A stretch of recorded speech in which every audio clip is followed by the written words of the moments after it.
வணக்கம். கதிரவன் நியூஸின் மதிய நேர பிரதான செய்திகள். முதலில் தலைப்புச் செய்திகள். அரசு நிறுவனங்கள் தொடர்பில் ஜனாதிபதி அனுர அதிரடி உத்தரவு. புலம்பெயர் இளைஞர்களுக்கு மகிழ்ச்சியான செய்தி. நீர்கொழும்பு சிறைச்சாலை சேதங்களை விசாரிக்க விசேட குழு நியமனம். அவசர அழைப்பு இலக்கம் தற்காலிகமாக செயலிழப்பு. பொதுமக்களுக்கு முக்கிய அறிவிப்பு. 246 பயணிகளின் உயிரை காப்பாற்றிய விமானி.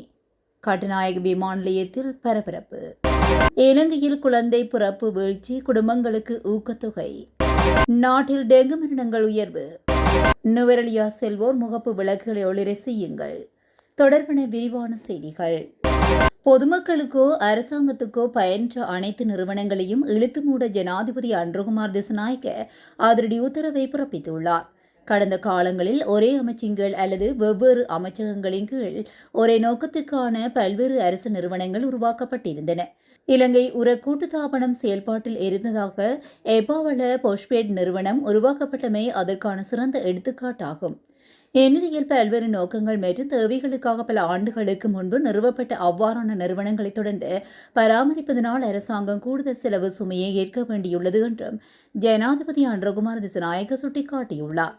எனவே பயனற்ற அனைத்து நிறுவனங்களையும் மூடுவதற்கான செயல்பாடுகளை விரைவாக முன்னெடுக்குமாறு சம்பந்தப்பட்ட அதிகாரிகளுக்கு ஜனாதிபதி உத்தரவிட்டுள்ளார். வெவ்வேறு அமைச்சகங்களின் கீழ் ஒரே செயல்பாட்டுக்கான பல நிறுவனங்கள் இருப்பதனால் திட்டங்களை செயல்படுத்துவதில் செயல்திறன் குறைபாடு ஏற்பட்டுள்ளது என்றும் ஜனாதிபதி குறிப்பிட்டுள்ளார். வெளிநாடுகளில் பணிபுரியும் இலங்கையர்களுக்காக மிகவும் முறையான மற்றும் கவர்ச்சிகரமான புதிய ஓய்வூதிய திட்டத்தை விரைவாக தயாரிக்க நடவடிக்கை எடுத்து வருவதாக வெளிநாட்டு அலுவல்கள் மற்றும் வெளிநாட்டு வேலைவாய்ப்பு பிரதி அமைச்சர் அருண் கேமச்சந்திரா தெரிவித்துள்ளார். நாடாளுமன்றத்தில் நேற்றைய தினம் கருத்து தெரிவிக்கும் போதே அவர் இந்த விடயத்தை கூறியுள்ளார். மேலும் இந்த திட்டத்தில் சேரும் தொழிலாளர்கள் தங்களுக்கு தேவையான வகையில் ஓய்வூதிய முறையை தேர்வு செய்யலாம். அதாவது ஓய்வுக்கு பிறகு மாதந்தோறும் ஓய்வூதியம் பெறுவதையோ அல்லது பணிகாலம் முடிந்தது மொத்த தொகையையே ஒரே தடவையாக பெறுவதையோ அவர்களை தீர்மானிக்க முடியும். சட்டப்பூர்வமாக அனுப்பப்படும் பணத்தின் பதிவுகளை முறையாக பராமரிக்கவும் ஓய்வூதிய கணக்கீட்டில் வெளிப்பட தன்மையை உறுதிப்படுத்தவும் டிஜிட்டல் தொழில்நுட்ப அமைச்சகத்துடன் இணைந்து பிரத்யேக செயலி அறிமுகப்படுத்தப்பட உள்ளது. தற்போது சுமார் 17 லட்சம் இளைஞர்கள் வெளிநாடுகளில் பணிபுரியும் நிலையில் 2025ஆம் ஆண்டில் வரலாற்றில் இல்லாத அளவிலான பணவரவு பதிவாக உள்ளது. எனவே 307 தொழிலாளர்கள் ஓய்வூதிய திட்டத்தில் மட்டுமே இணைந்துள்ளனர்.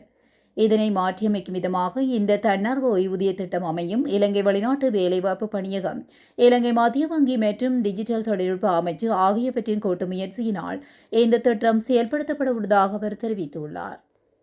நீர்கொழும்பு சிறைச்சாலை மோதலில் ஏற்பட்ட சேதங்களை விசாரணை செய்வதற்காக விசேட குழு ஒன்று நியமிக்கப்பட்டுள்ளது. இந்த மோதல் சம்பவம் குறித்து விசாரணை நடத்துவதற்காக மற்றும் ஒரு குழு நியமிக்கப்பட்டுள்ளதாக சிறைச்சாலை ஊடக பேச்சாளரும் சிறைச்சாலைகள் ஆணையாளருமான ஏசி கஜநாயக்க தெரிவித்துள்ளார். நீர்கொழும்பு சிறைச்சாலை போதைப் பொருள் கடத்தல் வன்முறை சம்பவத்தில் 8 சிறைச்சாலை அதிகாரிகள் மற்றும் 21 கைதிகள் என மொத்தமாக 29 பேர் உயிரிழந்ததுடன் மேலும் 100க்கும் மேற்பட்டோர் காயமடைந்துள்ளனர். மேலும் மோதலில் உயிரிழந்த சிறைச்சாலை அதிகாரிகளுக்கு பதவி உயர்வு இழப்பீடுகளை வழங்குவதற்கு சிறைச்சாலைகள் திணைக்களம் தீர்மானித்துள்ளது. நீர்கொழும்பு சிறைச்சாலை மோதலின் காரணமாக அந்த வளாகம் கைதிகளுக்கு பொருத்தமான இடமில்லை என முடிவு செய்யப்பட்டது. இந்த நிலையில் அங்கு தடுத்து வைக்கப்பட்டுள்ள 600க்கும் மேற்பட்ட கைதிகளை வேறு சிறைச்சாலைகளுக்கு இடமாற்றம் செய்வதற்கான நடவடிக்கைகள் தற்போது மேற்கொள்ளப்பட்டு வருவதாக சிறைச்சாலைகள் ஆணையாளர் நாயகம் மேலும் தெரிவித்துள்ளார். நாட்டு மக்களுக்கு தீயணைப்பு சேவைகள் திணைக்களம் முக்கிய அறிவிப்பு ஒன்றை வெளியிட்டுள்ளது. தீயணைப்பு சேவைகள் திணைக்களத்தின் அவசர அழைப்பு இலக்கம் தற்காலிகமாக செயலிழந்துள்ளதாக திணைக்களம் அறிவித்துள்ளது. எனவே தீ விபத்துக்களை புகாரளிப்பதற்காக அனர்த்த முகாமைத்துவ நிலையத்தின் 117 என்ற அவசர இலக்கத்துக்கு அழைக்குமாறு அறிவிக்கப்பட்டுள்ளது. கட்டுநாயக்க விமான நிலையத்திலிருந்து இஸ்தான்புல்லுக்கு புறப்பட்ட விமானம் ஒன்று பறவை மோதியதில் 246 பயணிகளுடன் பாதுகாப்பாக தரையிறக்கப்பட்டுள்ளது. துருக்கி ஏர்லைன்ஸ் விமானம் TK 731 என்ற விமானம் இந்த விபத்தை சந்தித்ததுடன் பறவை மோதியதன் காரணமாக தனது பயணத்தை கைவிட வேண்டிய நிலை ஏற்பட்டுள்ளதாகவும் தெரிவிக்கப்பட்டுள்ளது. தரையிறங்குவதற்கு ஏற்ற அளவுக்கு எரிபொருள் இருப்பு குறையும் வரை அந்த விமானம் நீர்கொழும்பு காயல் அருகே உள்ள கடல் பகுதியில் 3 மணி நேரம் 15 நிமிடங்கள் குறைந்த வேகத்தில் பயணித்துள்ளது. தரையிறங்குவதற்கு ஏற்ற நிலையை அடைந்த பின்னர் அது காலை 10:21 மணிக்கு தரையிறக்கப்பட்டுள்ளது. இந்த விமானத்தில் 246 பயணிகள் மற்றும் 10 பணியாளர்கள் இருந்ததாகவும் ஏர்வேஸ் A330 ரக விமானம் என்றும் தெரிவிக்கப்பட்டுள்ளது. சர்வதேச தொழிலாளர் அமைப்பின் இயக்குநர் உள்ளிட்ட ஒரு குழுவும் இந்த விமானத்தில் பயணித்ததாகவும் தகவல்கள் வெளியாகியுள்ளன.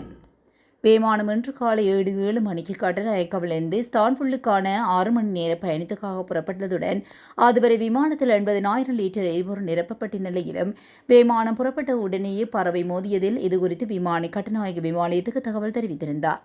எரிபொருள் இருப்புடன் மீண்டும் தரையிறங்குவது சர்வதேச சிவில் விமான போக்குவரத்து அமைப்பின் சமீபத்திய விதிகளுக்கு எதிரானது. இலங்கையில் குழந்தை பிறப்பு வீதம் தொடர்ந்தும் குறைந்து வருவதனால் குழந்தை பிறப்பு எண்ணிக்கையை அதிகரிக்கும் நோக்கில் குடும்பங்களுக்கு ஊக்கத்தொகை வழங்க அரசாங்கம் நடவடிக்கை எடுக்க வேண்டும் என வலியுறுத்தும் தனிநபர் பிரேரணை ஒன்று நாடாளுமன்றத்தில் முன்வைக்கப்பட்டுள்ளது.